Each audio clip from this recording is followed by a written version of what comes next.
بەناوی خوای گەورە سڵاوتان لێبێت بەڕێزان هەوڵەکان بۆ لاوەزکردنی پەرلەمانی کوردستان بەردەوامن و چەند لایەنێک دەیانەوێت لە ڕێگەی پەرلەمانی کوردستانەوە هەڵبژاردنەکان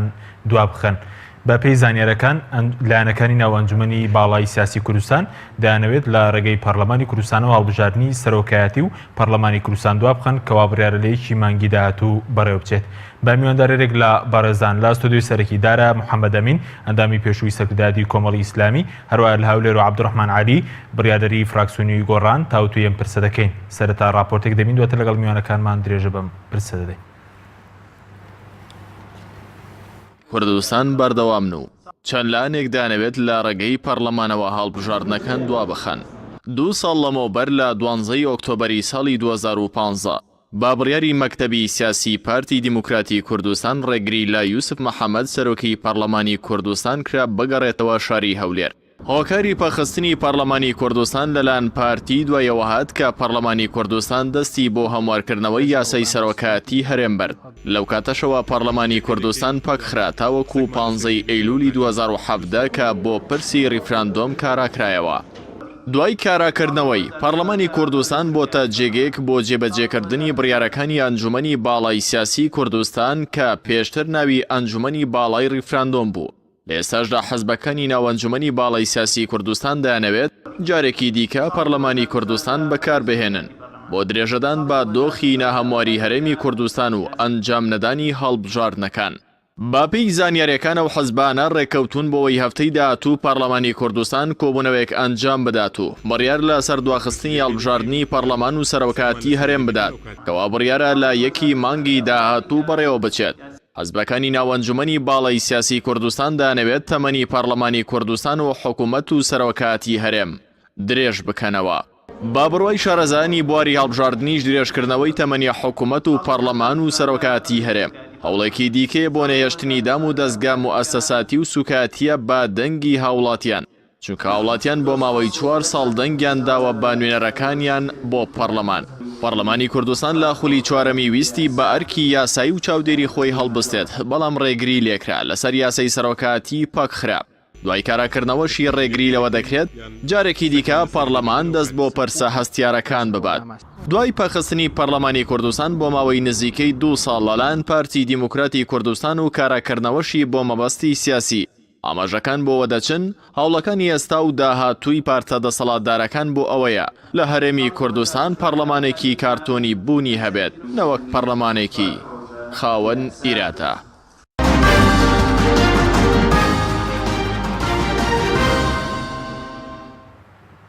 دووبارە سڵاوتان لێبێت بەڕێزان، سوپاس بۆ میوانەکانمان ماوەستا بەخێر بن، سوپاس بۆ ئامادەبووتان گەسرت هەر لە بەڕێستانەوە دەست پێ بکەین بەر لەوەی کە بچینە سەر ئایندەی کاری پەرلەمان. دەمەوێت سەرنجی بەڕێزت لەسەر کۆبوونەوەکەی ئەمڕۆی ئەنجومەنی سەرکردایەتی کوردستان داش عێراق بزانم کە دواتر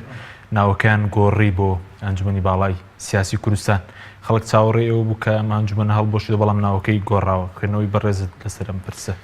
بنای خۆی بەخشندەی میهرەبان، سڵاو ڕێز لە بەڕێستان و میوانەکەتان و سەرجەم بینەرانی کەناڵی پەیام.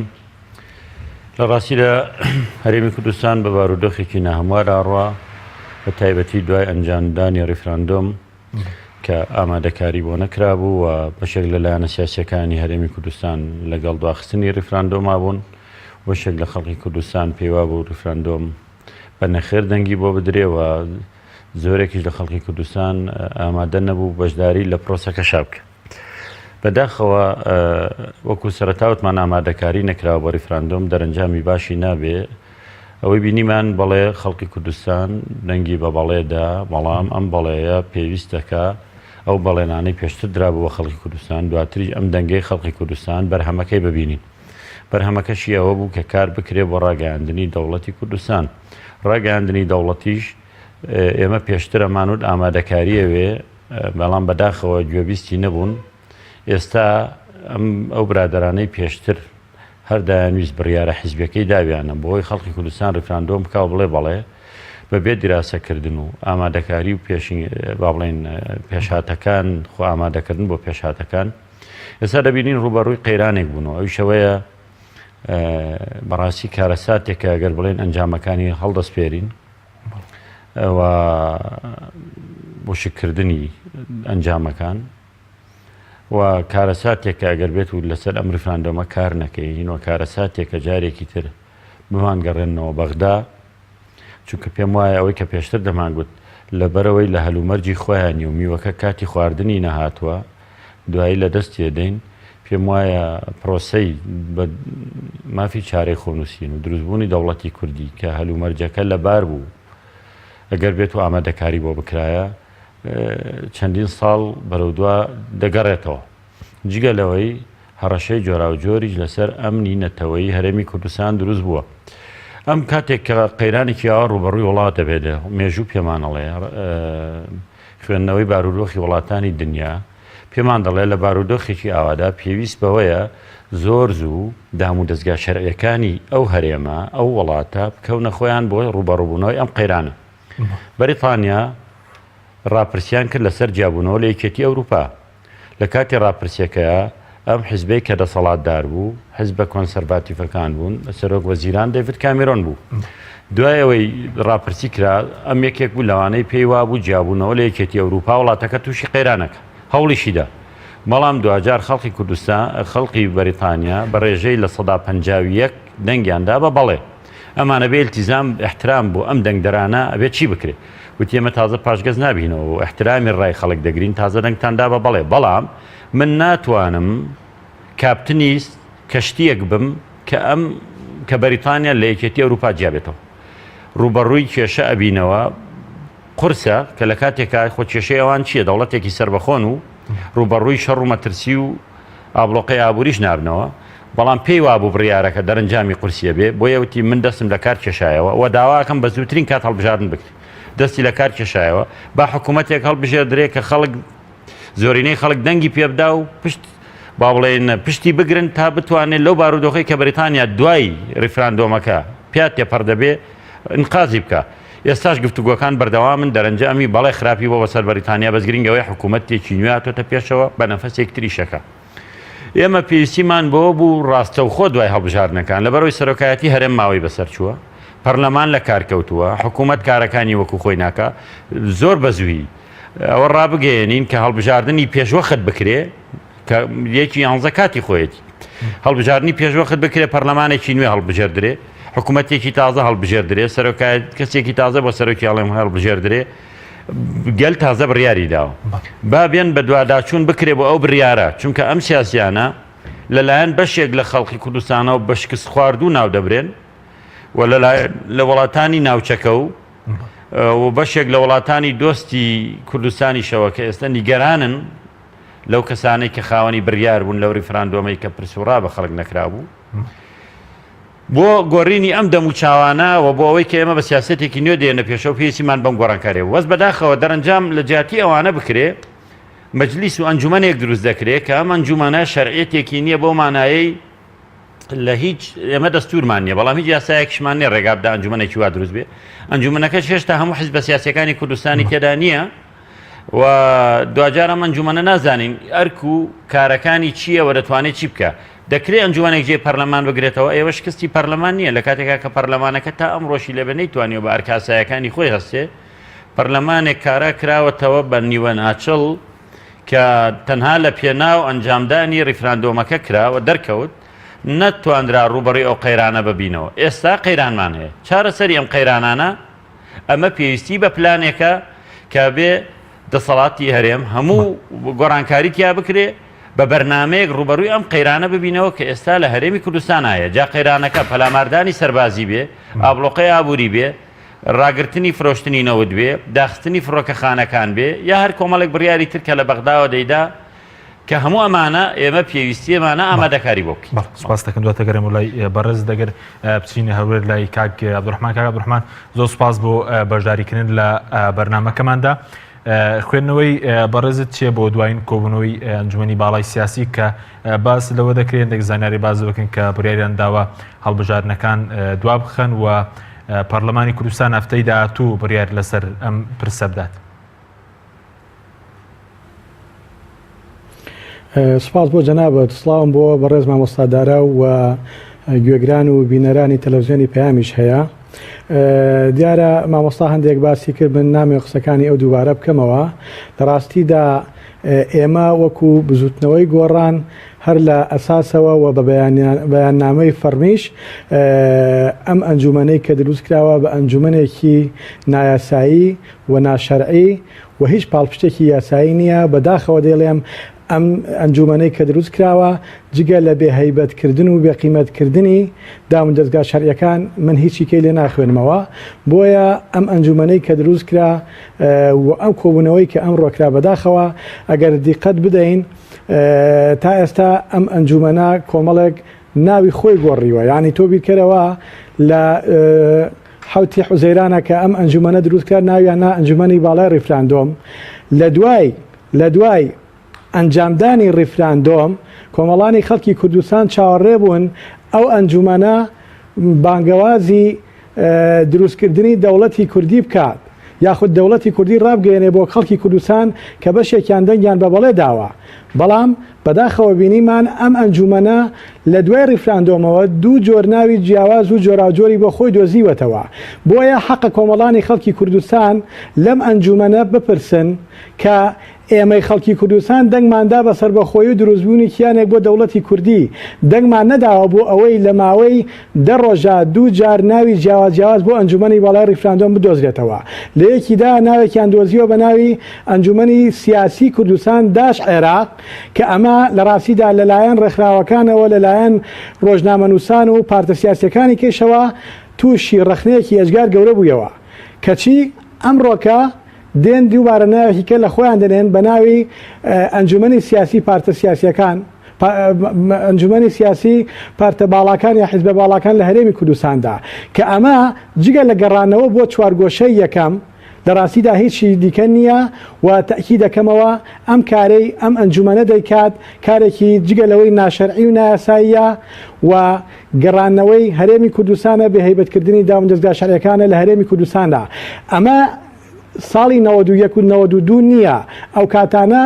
بەرەی کوردستانی هەبووە تا ڕادەیەک ئێمە خاوەنی هیچ دام و دەستگایەک نەبووین. بەڵام کارەسات لەوایە دوای چارەکە سەدەیەک لە فەرمانڕەوایی خۆبەخۆی کوردی تازە بە تازە بگەڕینەوە بۆ دروستکردنی ئەنجومەنی باڵای پارتە سیاسیەکان کە ئەمە لای خۆیان لە ڕاستیدا بە جێگرەوەیان داناوە بۆ پەرلەمان و حکوومەت و ئەنجومەنی دادوەری لە هەرێمی کوردستاندا. بەڵێ زۆر باشە، بەڵام باز لەوەک تا چەنە و زانەر لای بەڕێز شتەیە کە ئێستا بۆنم لەو ئەنجومەنە بڕیاردا دوجار پەرلەمانی کوردستان ئابرارەکانی ئەم ئەنجومەنە جێبەجێ دەکای. ڕۆڵی پەرلەمان چێبوونە پێشتر لەسەر مەسلەی ڕیفراندۆم، لەسەر مەسلەی وەڵامدانەوەی بڕیارەکانی پەرلەمانی عێراق و حکوومەتی عێراقی پەرلەمانی کوردستان بە گوێرە بڕیارەکانی ئەم ئەنجومەنە کۆبەوە. بەڵێ جارە خۆی کارەساتەکە لەوە بوو سبەینێ 12 دەیە کە کاتە 2 ساڵ تێپەڕبوون بەسەر داخستنی پەرلەمانی کوردستانە دەکاتە تێپەڕبوونی 2 ساڵ بەسەر کودەتا بەسەر پەرلەمانی کوردستانە کە گەورەترین دامەزراوەی تەشریعیە لە هەرێمی کوردستاندا کە ئەوە دەنگ و ڕەنگ و ئیرادەی کۆمەڵانی خەڵکی کوردستانە. کارەساتەکە لەوایە ئێمە 2 ساڵە هاوارەکەین وەرن با پەرلەمانی کوردستان ئاسایی بکەینەوە و بە کاروبارەکانی خۆی هەستێ لە هەموو وڵاتانی دنیا، لە هەموو هەرێمەکانی دنیا. کاتێک کێشە و قەیران و گرفت ڕوو لەو هەرێمە یا لە وڵاتە دەکات ئەوە ئەو دام و دەستگا و دام و دەستگا حکومیانە بەرپرسانی باڵای ئەو هەرێمانە یا ئەو وڵاتانە بە خێرایی دەکەونە خۆیان گرنگی تەواو بە دام و دەستگاکانی خۆیان دەدەن و چالاکیان دەکەن بۆ ئەوەی زاڵبن بەسەر ئەو قەیران و تەنگەژانەی کە دروستە بن. بەڵام لە هەرێمە بە پێچەوانەوە ئێمە بینیمان لە گەرمەی شەڕی ڕوبەڕووبوونەوەی تیرۆریستانی داعشدا پەرلەمانی کوردستان داخرا پەکی خرا و ڕێ لە سەرۆکی پەرلەمانی کوردستان گیرا کە بێتە شاری هەولێر و بە کاروبارەکانی خۆی هەڵسێ کە ئەو ڕۆژە بە پێی پێڕێوی ناخۆی پەرلەماوە پێی کارنامەی دانیشتن قرار بوو باسکردن بێ لە گرفتەکانی کۆمەڵانی خەڵکی کوردستان کە ئەو کادۆکوی ئێستا بەو شێوازە کۆمەڵانی خەڵکی کوردستانی کۆڵەوار نەکردووە. بۆیە کارەساتەکە لەوایە کە ئەنجومەنێک دروست بووە بە ناوی ئەنجومەنی باڵای ڕیفراندۆمەوە. ئەو ئەنجومەنە دێت کات و تەوقیت دیاری ئەکا بۆ کۆبوونەوەی پەرلەمان چ معنایتیایە ئەمە ئەگەر گەڕانەوە نەبێت بۆ خاڵی سفر لەکوێی دنیا هەبووە لە دەرەوەی دامەزراوەی شەرعیەوە ئەنجومەنێکی ناشەرعی و نایاسایی بێت مەوعید یا کاتی کادابنێ بۆت بۆ کۆبوونەوەی پەرلەمانی کوردستان لەوەش کارە سادبارتر ئەوەیە ئەم ئەنجومەنە کارنامەیەشی داناوە بۆ دانیشتنەکانی پەرلەمانی کوردستان بۆیە ئێمە وەکو بزوتنەوەی گۆڕان هەرزوو لە ڕاستیدا بە فەرمی هەڵوێستی خۆمان ڕاگەیان کە ئێمە بە هیچ شێوازێک لەگەڵ کاراکردنەوەیەکی پەرلەمان دانین کە تەنها و تەنها ئامانج لێی ئەوەیە کە بابەتێک کە لە ئەنجومەنێکەوە برای یەدراوە کە ریفراندۆمە بێن لە پەرلەمانی کوردستانە بەرگێکی یاسایی بەبەردا بکەن بۆیە ئەوەی کە کرا پێشووتر لە ڕاستیدا کارەسات بوو لەوە کارەساتبارترەوەیە من سەرم لەدێ ئەو فراکسیۆنانەی کە بەشدار بوون لە دانیشتنەکانە چۆن قبوڵیەوەکەن جارێتر ئەمڕۆ ئەنجومەنی باڵای پارتە سیاسیەکان ڕۆژ دیاری بکات بۆ ئەوەی پەرلەمانی کوردستان کۆبوونەوە بکات باش لە دواخستنی هەڵبژاردنەکانی پەرلەمان و سەرۆکایەتی هەرێم بکە بۆیە پێویستە هەموو ئەو هاوڕێیانم کە پەرلەمانتارن لە فراکسیۆنە جیازەکان چونکە لە هەموو فراکسیۆنەکانە لە ڕاستیدا خەڵکانێکی تێدایە کە خواستیانە یاسا سەروەر بێ خواستیانە داون دەستگا شەرعیەکان بە ئەرکی ڕاستەقینەی خۆیان هەڵبسن پێویستە هەڵوێستیان هەبێت پێویستە چی دیکە بە قسەی ئەنجومەنێکی باڵای ریفراندۆم کۆبوونەوە نەکەن وە کارنامەیان لەلایەن ئەوانەوە بۆ دانە ڕێژرێت و بیر لەوە نەکەنەوە کات و ساتی هەڵبژاردنەکان دوا بخەن چونکە دواخستنی هەڵبژاردن لە ڕاستیدا بۆ خۆی بە جۆرێک لە جۆرەکان دروستبوونی دیکتاتۆریەتە لە هەرێمی کوردستاندا چونکە لێمان تێک نەچێت یەکێک لە پایە هەرە گرنگەکانی دیموکراسیەت ئەوەیە کە هەڵبژاردن لە کات و ساتی لە هەرێمی کوردستاندا بەڕێوە بچێت کە بەداخەوە لە ماوەی 25 ساڵی ڕابردووە ئەو کارە نەکراوە لە هەرێمی کوردستاندا. بەڵێ سوپاس دەکەین مامۆستادارێک بکەم بۆ لای بەڕێزت باست لەوەکە کە لە کاتی قەیرانەکاندا بۆ نمونە ئەزمموی وڵاتانەوەی کە هەڵبژاردنی نوێ گرنگی زیاتر بە دامەزراوە شەرعیەکانە بەڵام بۆچی لە کوردستان ئەمە نابێنرێت بۆ نمونە ئەو ئەنجومەنە دروست دەکرێت و ئێستا هەوڵ هەیە بۆ ئەوەی کە مەسەن لە ڕێی پەرلەمانەوە هەڵبژاردنەکان دوا بخرێت. لە ڕاستی ئەوەی کە لە کوردستان دەگوزارێ نەبوونی سیستەمە ئەم بارودۆخی کە دروست بوو لە کوردستانە پێمان دەڵێ لە کوردستانە سیستمێک نییە ئەم هەرێمە لەسەری بڕوە و یاسا سەروەر نییە و پێشێلکاری یاسا دەکرێت و حیزب لەسەر و دام و دەستگا شەرعیەکانەوەیە و جاری وایە هەیە تاکێکیش لەسەر و حیزبەوەیە. داخستنی پەرلەمانی کوردستان گەورەترین دام و دەستگای شەرعی لە هەرێمە باشترین بەڵگەیە و گوێنەدان بە ڕای خەڵک بۆ ئەنجامدانی ریفراندۆم و ئێستاش دواخستنی پەرلەمان لە ئەنجومەنێکی سیاسی کە دەبوو پەرلەمان باز لەوە بکە و لە بارودۆخێکی وەکو ئێستا کە لە هەرێمی کوردستانە زۆر باڵێن هەموو کا زیاتر پێویستیمان بەوە بوو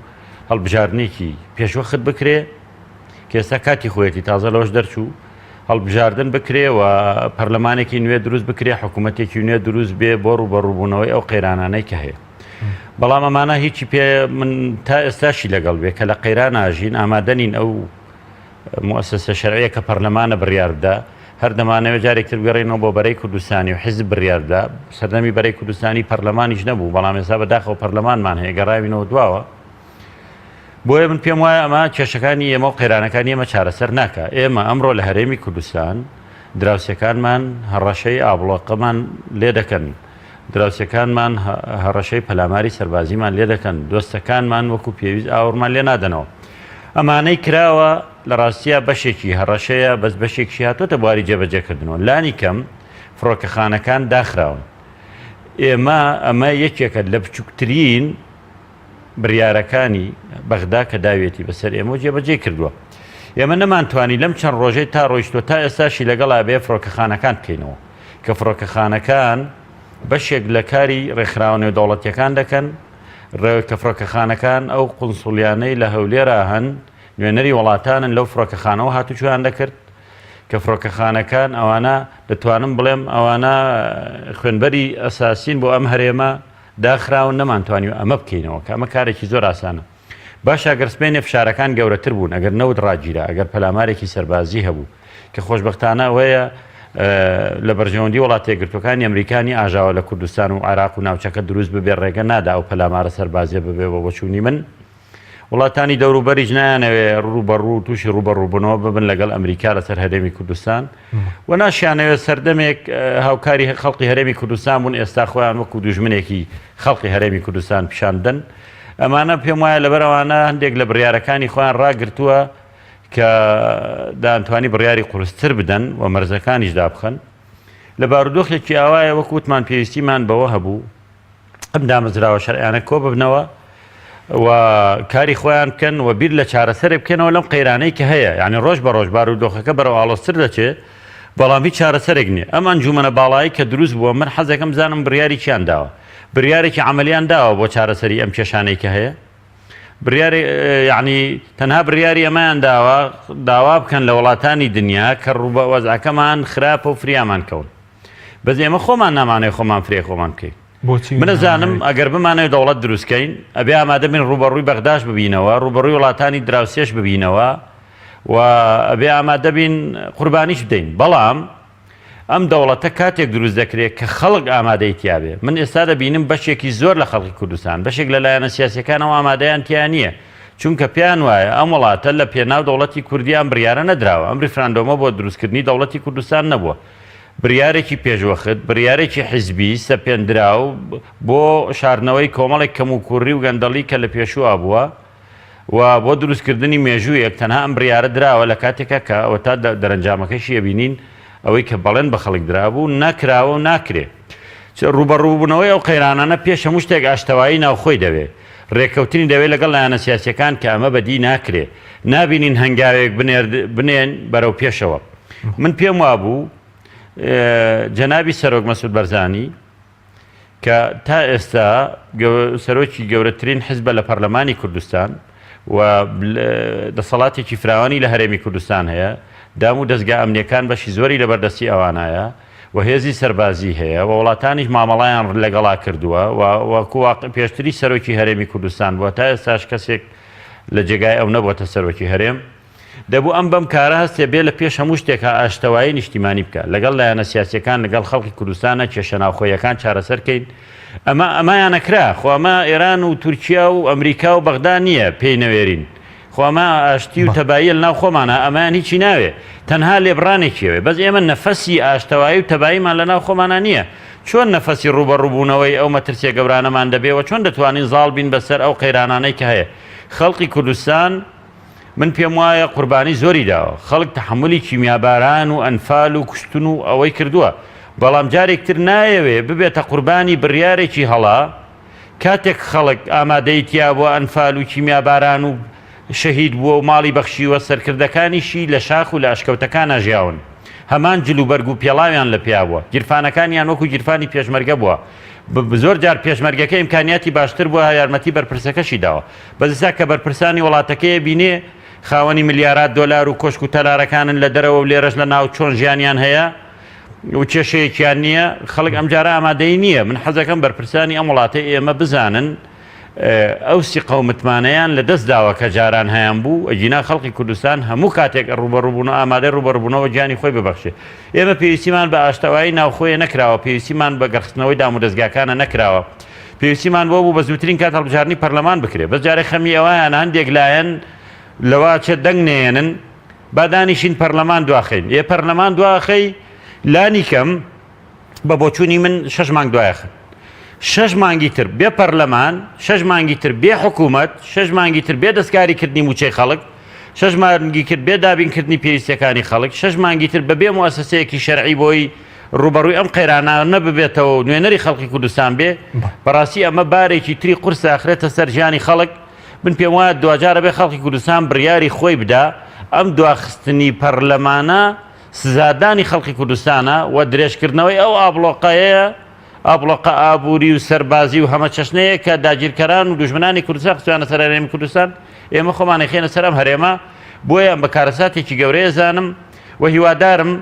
هیچ حزبێکی سیاسی غەڵەتی وا نەکا و پەرلەمانیش پەرلەمانتارەکان من زۆرینەیان کە دەبینم خەڵکانی دڵسۆزن کەسێکن حەز دەکەن مؤسساتی شەرعی هەبێ لەگەڵ یاسان لەگەڵ دواخستن و درێژکردنەوەی وادەی هەڵبژاردنەکان نەبن کەەوە شتێکی حتمیە پێشتر لە دیوەخانی حیزبایەتی بڕیاریان داوە کە دەبێت هەڵبژاردنەکان دوا بخرێەوە دواشیە سپاس دەکەم مامۆستا بەڵێ بینەرانی بەڕێز ناوبڕێکی کورتمان هەیە دوای ناوبڕەکە دەگەڕێینەوە هەولێر لەگەڵمان بمێنەوە. بەرنامەی ئەمڕۆ با سپۆنسەری کۆمپانیای ئەسێ بۆ بازرگانی مۆبایل شیری ئەڵتونسا.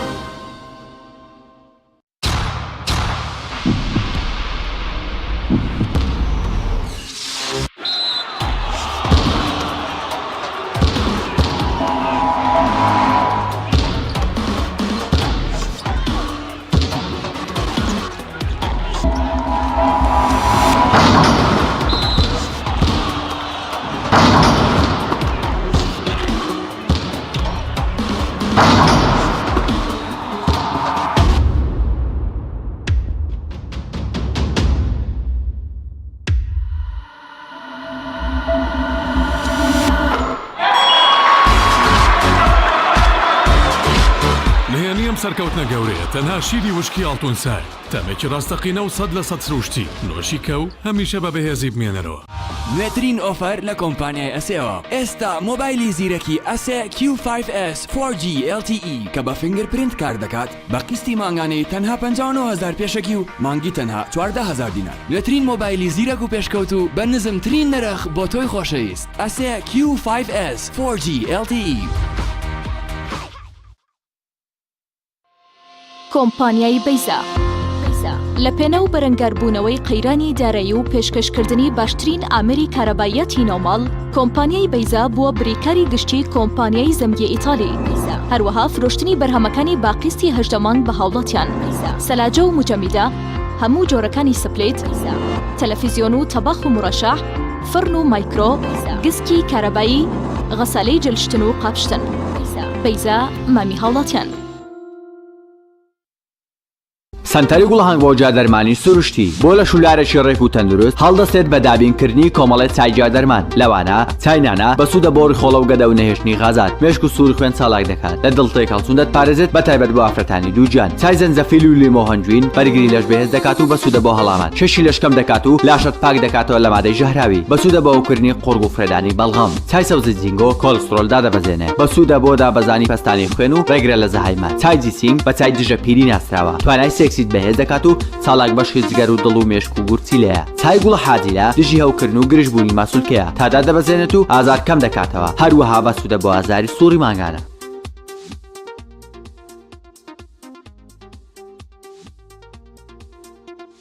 کۆمپانیای دنیا دیکۆر کۆمپانیای دنیا دیکۆر ئامادەیە بۆ دانانی دیکۆراتی ماڵ و شوێنە گشتی و حکومیەکان. کۆمپانیای دنیا دیکۆر هەڵدەستێت بە دروستکردن و دانانی کەوانتەر و ژووری نووسن و ئۆفیسی گەشت و گوزار و جبسم بۆردی مەغریبی و کاغەزی دیواری ئیتاڵی و تەختەی ئەرزی تورکی و ئەڵمانی و جیاکردنەوەی هۆڵ بە HDF و MDF و داری سروشتی. کۆمپانیای دنیا دیکۆر دنیایەک بۆ دیکۆراتەکانتان. ناونیشان سلێمانی فەرعی یەکەم شەقامی بازنەی مەلیک مەحموود بەرامبەر پارکی مەلیک مەحموود. فەرعی دووەم شەقامی بازنەی مەلیک مەحموود بەرامبەر سۆپەرمارکێتی ئاڵتون. فەرعی سێیەم ناوچەی پیشەسازی یەک بەرامبەر تاقیگەی بیناسازی. کۆمپانیای دنیا دیکۆر. تۆپ ئارت تاکە بریکاری تۆڕی میدیایی کۆمەڵ بۆ دروستکردن و بڵاوکردنەوەی ڕیکلام. تۆپ ئارت.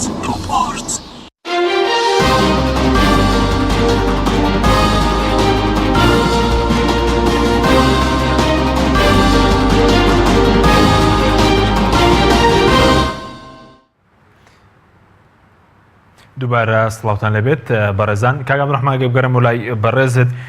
سەبارەت بەوەی کە هیچ بەڕێزی زانیارێکت هەیە لەسەرەوەی کە باز دەکرێت کە لە ئێستاوە فراکسیۆنێک لە پەرلەمانی کوردستان پرۆژەی ئامادە کردووە بەوەی کە هەڵبژاردنەکان دوا بخرێن بۆ نمونافتەی داهاتوو بە پاساوی ئەوەی کە کاتەکە گونجاو نییە ناوچە کێشە لە سەرەکان بۆ نمونە بەشداری ناکەن کۆمەڵێک پاساوی تر کە لەو پرۆژەیەدا هەبێت. بەڵێ سپاس دیارە کۆمەڵێک سیناریۆ هەیە بۆ ئەوەی کە پەرلەمانی کوردستان ماوەکەی پێ درێژ بکرێتەوە کە بریتین لە چەند سیناریۆیەک ئەمانەیە. یەکەم سیناریۆیەک هەیە کە پەرلەمانی کوردستان چەند مانگ پەخراوە بە بڕیاری حیزبی و شەخسی ئەوەندە مانگ پەرلەمانی کوردستان ماوەکەی درێژ بکرێتەوە کە 22 بۆ 23 مانگ دەکات. سیناریۆیەکی تر هەیە کە پەرلەمانی کوردستان ئەگەر ساڵ و نیوێکی درێژ بکرێتەوە بەڵام شەژمان کاتەکانی بۆ درێژ بکرێتەوە و سینناریۆیەکی کێش ئەوەیە وەکو جەنابەت ئاماژەت بۆ کرد دیارە قسەکە لەسەر ئەوەیە باس دەوەکرێت کە مادەم ناوچە دابڕێنراوەکان لە پرۆسەی ڕیفراندۆمە بەشداریان کردووە پێویستەکان لە هەڵبژاردننی پەرلەمانی کوردستانیشدا بەشداریان پێ بکرێت و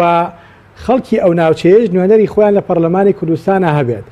ئەمە کەس لاری نییە لەوەی کە خەڵکی ناوچە دابڕێنراوەکان نوێنەریان هەبێت لە پەرلەمانی کوردستان بۆ گەیاندنی کێشە و گرفتەکانیان بۆ بەرپرسانی باڵای ئەم هەرێمە بۆیە پرۆژە هەیە لە ئێستادا بۆ ئەوەی بهێنرێتە پەرلەمانی کوردستانەوە بۆ هەموارکردنەوەی یاسای هەڵبژاردننی پەرلەمانی کوردستان و لە هەموارکردنەوەکە لە ڕاستیدا قسە لەسەر ئەوەیە کە دەبێت ئەو ناوچانەی بەشداری پرۆسی ڕیفراندۆمیان کردووە بەشداری پرۆسی هەڵبژاردننی پەرلەمانی کوردستانیش بکەن دیارە ئەم بابەتە کاتی ئەوێت و یەکێ لە گرفتە هەرە گەورەکان کە ڕوبەڕووی ئەم بابەتە دەبێتەوە ئەوەیە ئەگەر پەرلەمانی کوردستانیش یاسای هەڵبژاردننی پەرلەمان هەموار بکاتەوە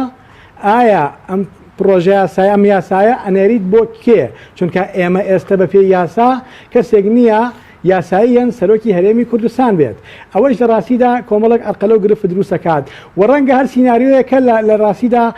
لە ئارا بێت بۆ ئەوەی کاتەکەی دیایی نەکەێت تا کاتێکی دیار هەڵبژاردنەکان دوا بخرێت و مدەی پەرلەمان درێژ بکرێتەوە و ئەم دۆخەی ئێستا لە هەرێمی کوردستان دروست بووە بکرێتە بەهانەیەک بۆ ئەوەی کە دۆخی هەرێمی کوردستان لە ئێستادا ناتوانێت هەڵبژاردننی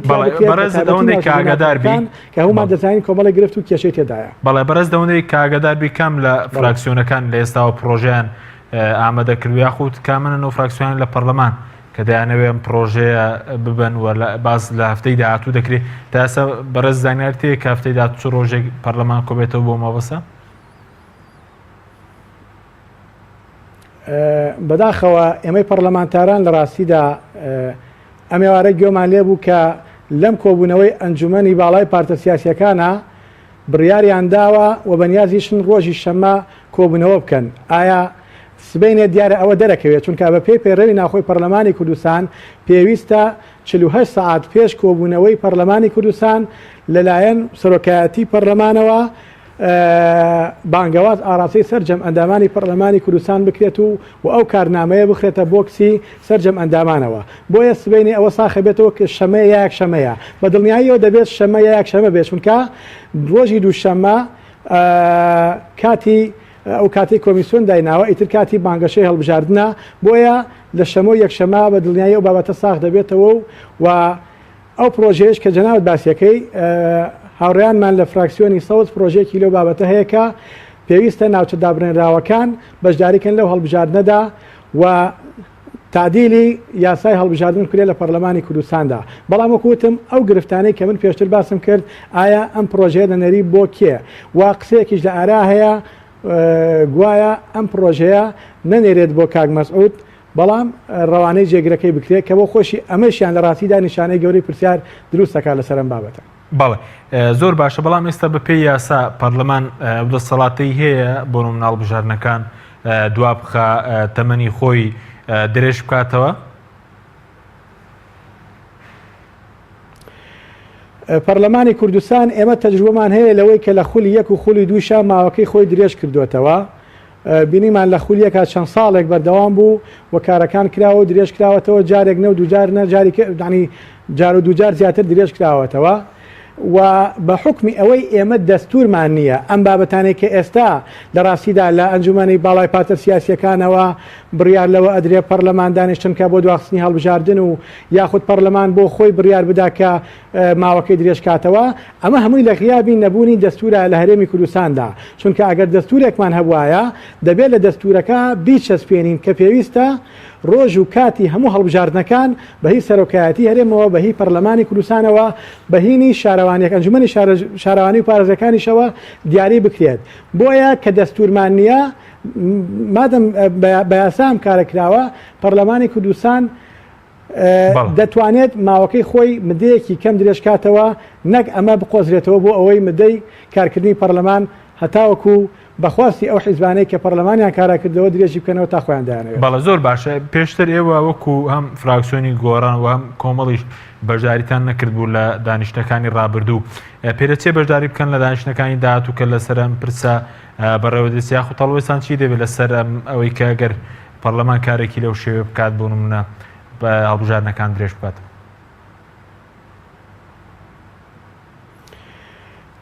ڕاستە ئێمە ئەو کۆبوونەوانەی کە کراون بەشداریمان نەکردووە چونکە پێمان وابووە کاراکردنەوەکە بۆ شێوازە لە ڕاستیدا زۆر نایاسایی بوو و خاڵی زۆر ناپەیڕەوی کرا لە کاراکردنەوەی پەرلەمانە لەو کارنامانەی کە لە هۆڵی پەرلەمانە بەرامبەر پەرلەمانتارانی کوردستان کرا چونکە کۆمەڵی خاڵی ناپەیڕەوی کرا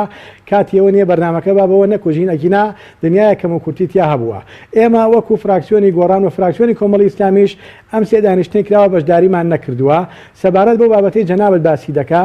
ئێمە سبەینە پێنجشەمەیە متابعە دەکەین زانێکی شەمە دانیشتنەکەی یان نا بۆیە لە ڕۆژی هەینیا وەکو فراکسیۆنی گۆڕان ئێمە دانیشتنی خۆمان دەکەین لەو دانیشتنا بڕیاری ئەوە دەدەین دوای ئەوەی لەگەڵ خانەی ڕاپەڕاندن و بەرپرسانی باڵای گۆڕان دانیشتن دەکەین بڕیاری ئەوە دەدەین کە وەکو فراکسیۆنی گۆڕان بەشداری ئەو دانیشتنە بکەین یاخود بەشداری نەکەین. بەڵێ بەڵام نابێت فشار بکەن بۆ نمونە و فراکسیۆنەی کە دیژن بۆی کە پرسە ناتوانن ڕێگری لێ بکەن یاخود ئەوانەی کە بە زۆرینە و بە کەمینیان پرسە لە پەرلەمان دووبارە تێدەپەڕێنرێت. ئاخۆ خۆ کێشەکە لەوایە لە ئێستادا ئەگەر دیقەت بین ئێمە 2 ساڵ بوو پەرلەمان پەخرا بوو هاوارمانە کرد کارای بکەینەوە ئەوەندە پەرلەمانتارمان بۆ کۆ نەبووە نیسابی یاسایی تەواو بکەین و نەک لە هەولێرە ئاکرا لە سلێمانی و لە کەرکووکی شاکۆبوونەوەیەکی پەرلەمانکەین و پەرلەمان ئاسایی بکەینەوە. بەڵام بەداخەوە ئەو 4-5 فراکسیۆنەی کە پرۆژەی هاوبەشمان هەبوو هاوڕێی نیوەڕێگا بوون و جیان هێشتین بۆیە لە ئێستادا بۆ کاراکردنەوەی پەرلەمان چۆن نیسابی یاسایی تەواو کرا و زیاد لەو ڕێژەیە کە پێویستە کرد بۆ دانیشتنی پەرلەمانی کوردستان کۆکرایەوە تەسەوور دەکەین ڕۆژی شەمەش هەمان بابەت دووبارە کرێتەوە بۆیە ئێمە و فراکسیۆنی کۆمەڵیش بە هەردوو لامان خاوەنی 30 کورسی پەرلەمانین و ئەوانەی کە بەشدار بوون لە کاراکردنەوەکەیە کە چەند فراکسیۆنێکی 1-2 کورسی ئەوان ملاحەزە تێبینیان هەبووە بەشداریەشیان نەکردووە بەڵام بە کولی زیاد لە 75 بۆ 80 کورسی پەرلەمانی هەیە کە دەتوانن بەشداریکەن و ئەم بابەتەیش بە دڵنیاییەوە بە زۆرینە و کەمینە تێپەڕێ ئێمە لە هۆڵاوین یا لە هۆڵا نەبین. بەڵێ سوپاس دەکەم مامۆستادارەگە بکەم وڵای بەڕێز کە خۆتە نەزان بەیانی 12 ئۆکتۆبر و ساڵیادی ڕێگری لە سەرۆکی پەرلەمانیش پێ دوایەوەی کە پەرلەمان هەندێک لایەن بەشداریان کرد لە کاراکردنەوە گەم شێوەیە ئێستا بۆ تۆی کە برێرەکانی ئەنجومەنی باڵای سیاسی جێبەجێ بکات ئێمە لە بەردەم چی داین لەبەر بەدەمە کەخەباتی پەرلەمانی لە بەردەمەداین کە جارێکی تر پەرلەمان ڕۆڵی خۆی ببینێتەوە کۆ ڕابردوو کۆم خولە کە پێشتر بەخرا بەڵێ وڵا بەداخەوە من پێم وایە ئەو کودەتایی بەسەر پەرلەمانە کرا کارەسەتێکی گەورە بوو چونکە کودەتایەک بوو بەسەر سیستەمێکی دیموکراسی کە لە هەرێمی کوردستانە دڵمان پێی خۆش بوو کە دەرەنجامی باشی هەبێ و تێکدانی بارودۆخەکەی هەرێمی کوردستان بوو کە تا ئێستاش نەچۆتەوە جێگای خۆی و مبەڕیرێکیش نەبوو بەڕاستی بۆ تێکدانی پەرلەمان شێوازی تر هەبوو بگیرێتە بەر دوای 2 ساڵ لە هەوڵی بەردەوامی هەموو لایەک بۆ کاراکردنەوەی پەرلەمان ڕێگەیان پێ نەدا هەتا دوای هەندێک فشاری لاوەکی دروست بوو ئەنجار ڕێگەیان داوتیان با پەرلەمان بگەڕێتەوە سەرەتا باسییان لەوا کرد جارێکی تر کاراکردنەوەی پەرلەمان بەو دەستە سەرۆکایەتیەوە شتێکی مەحاڵ و مستەحیلە هەچەند لە سیاسەتا مستەحیلات نییەوە دەرکەوت دوجاروتیان بە هەمان دەستەی سەرۆکایەتی پەرلەمان بگەڕێتەوە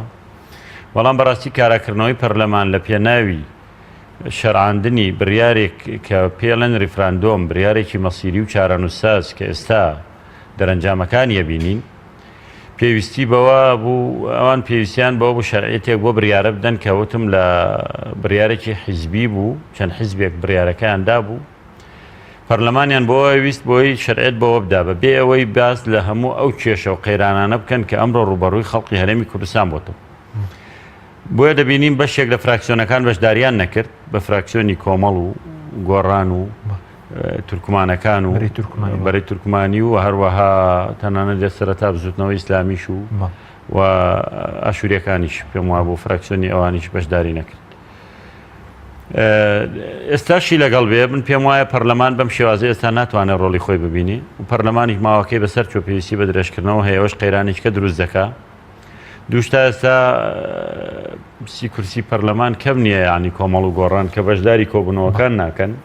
چونکە ئەوش بە خۆی کێشەیەکتر دروست دەکات و ئەگەر بشیانەوێ بڕیارانێکی حیزب لە ئەنجومەنەکەی دەرەوەی داوبێن لەوێ شەرعەتی پێ بدەن دەستی بۆ بەرزکردنەوە ئەو شەکرێ بەس خۆی کێشەکە لەوە نییە کێشەکە لەوەیە ئەو کاتە کۆی سیستمی سیاسی لە هەرێمی کوردستان کە ئێستا لە ژێر پرسیار ئەوەندەی تر دێتە ژێر پرسیار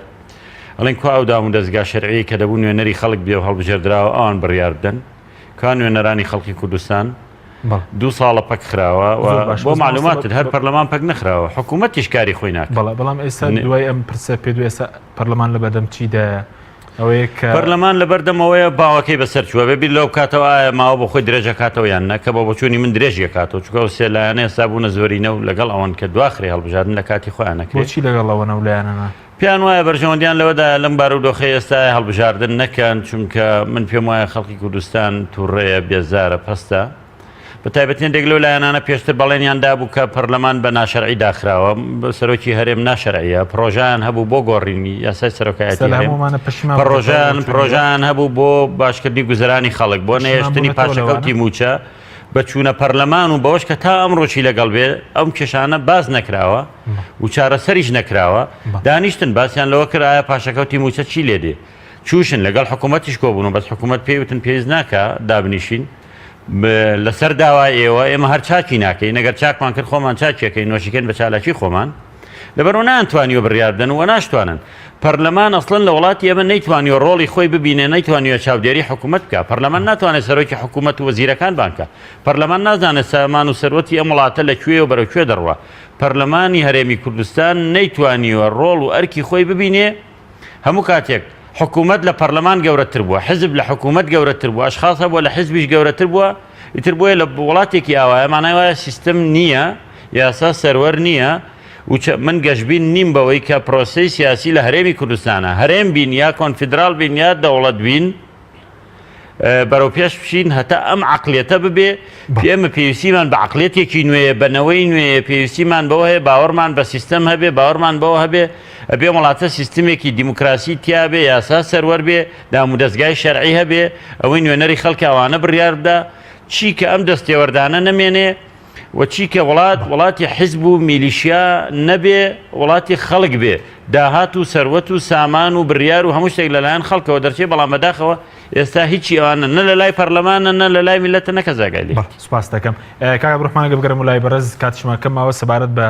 زیانەکانی چی نەگەر بۆ نمونە هەڵبژاردن دوا بخرێت تەمەنی پەرلەمان درێژ بکرێتەوە حکوومەت وە سەرۆکایەتی هەرێمیش تەمەنەکان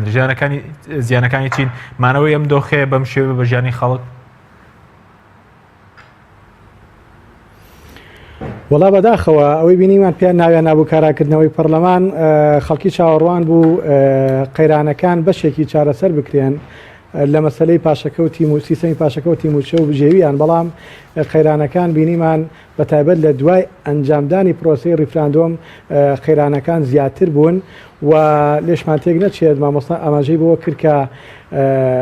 فڕۆکەخانەکان و دەیان گرفتی کە بۆ هەرێمی کوردستان دروست بووە هەر بەرپرسانی ئەو فڕۆکەخانەیە گوێمان لێبوو کە خۆیان باسییان لەوە دەکرد کە ڕۆژێک داخستنی فڕۆکەخانەی هەولێر و سلێمانی زیانگەیانی 350 بۆ 400,000 دلار لە هەرێمی کوردستان کە پێشتر ئەم ڕێژەیە هەرگیز نەوتراوە و هەر ئەوێ نیە ینی دەواازەکانمان بۆ زانیاری جەناون پێم خۆشە داتایەک بدەم بە جەنابل لە مانگی حەوت تا داهاتی مەرزی نەدەوڵەتی باشمار 28 ملیار دینار بووە بەڵام لە مانگی نەوە کە حملەی ریفراندۆم و بابەتی ریفراندۆم هاتەکایەوە و لە 25 مانگە ریفراندۆم کرا لە ڕاستیە داهاتەکە دابەزی بۆ 21 ملیارد و لە دەڕۆژی مانگیدا ئەم دەڕۆژەی کە ڕابردووە لە مانگا داهاتی ئەو دەڕۆژە کەمترە لە 4 ملیارد دینار کە ئەمە ئەبینین بۆمان دەرەکەوێت لە 150 زیاتر داهاتی خاڵستنوورەکانیشمان کەمی کردووە بۆیە ئەم دۆخەی کە دروست بووە لە هەرێمی کوردستاندا پێم وانە بە ئاسانی بتوانین چارەسەرێکی بۆ بدۆزینەوە و هەتاوەکو ئێمە خاوەنی کۆمەڵێک پارتی سیاسی بین کە ئەنجومەنی جیاوازمان بۆ دروستکان و نەیەن کێشەکانی ناوخۆمان چارەسەر بکەین لە ڕاستیدا دەبێت چاوەڕوانی ئافات و دەرد و ناخۆشی کە بکەین کە بەداخەوە ئەم قسەیە دەکەم بۆیە ئێمە دەمێکەیە وتومانە و چەند ساڵێکشە باسی دەکەین هەموو جارێ قسەیەمان کردووە تکایە کەس باسی مزایدات و دەوڵەتی کوردی و باسی کوردبوون نەکە ئەگەر بێتە ئەو مەسەلەیە پێم وابێت ئێمە کەس لە خۆمان بە کورتتر نازانین کەس لە خۆمان بە تێکۆشەرتر و شۆڕژگەتر نازانین و کەسیش لە پێش ئێمە باسی دەوڵەتی کوردی و کیانی کوردی نەکردووە و هەنێ حیزب کە کاتێک باسییانە کرد بەڕاستیدا هەنێ حیزبی کە هابوون بە ئامان و زەمان داش عێراقیان بەخۆیانەوە لکاندە بوو بۆیە ئەم بابەتەی کە کرا ئێمە زۆر هاوارمان کرد کە 6 پایە هەیە پێویستە ئەم پایانە لە هەرێمی کوردستاندا هەبن جاباز لە دەوڵەتی کوردی و ڕیفراندۆم کەین کە پایە یاساییە سەربازیە سیاسیە دیبلۆماسیە کۆمەڵایەتیە بەڵام ئەم پایانە ئێمە وتمانسیانیشی ئامادە بێت کارێکی باشەکەین دەستبەرین بۆ ئەم بابەتە و قەناعەتیشمان وایە ئەگەر هەموو دنیا دژی ئێمە بواە بەڵام لەناو خۆمانە یەگرتوو بووینایە ئەمانتوانی بەسەر کێشە و گرفتەکانەڵین بەرامبەر هەموو ئەو هەڕەشە و گوشار و فشارانە بینەوە کە ڕوبەڕوومانە بێتەوە بەڵام بەداخەوە دەیڵێم لە جیاتی ئەوەی دابنیشین کێشەکانی خۆمان چارەسەرکەین دێن ئەنجومەنی باڵای ڕیفراندۆم دروستەکەن و ئەیکەنە بەدیلی پەرلەمان و حکوومەت و ئەنجومەنی دادوەری و لەوێ بڕیارەکان دەکەن کە ئەمە کارەساتی کەی بەدوادێ بەداخەوە دەیڵێم. بەڵێ زۆر سپاس بۆ بەرز عەبدوڕەحمان عەلی بڕیاردەری فراکسیۆنی گۆڕان لە پەرلەمانی کوردستان کە لە هەولێر لەگەڵ مابووی هەروەها دارا محەممەد ئەمین ئەندامی پێشویستەکەداتی کۆمەڵی ئیسلامی کە لە ستۆری سەرەکی لەگەڵ مابووی سپاس بۆ بینێرانی بڕست سپاس بۆ ئەو کارانم خواتان لەگەڵ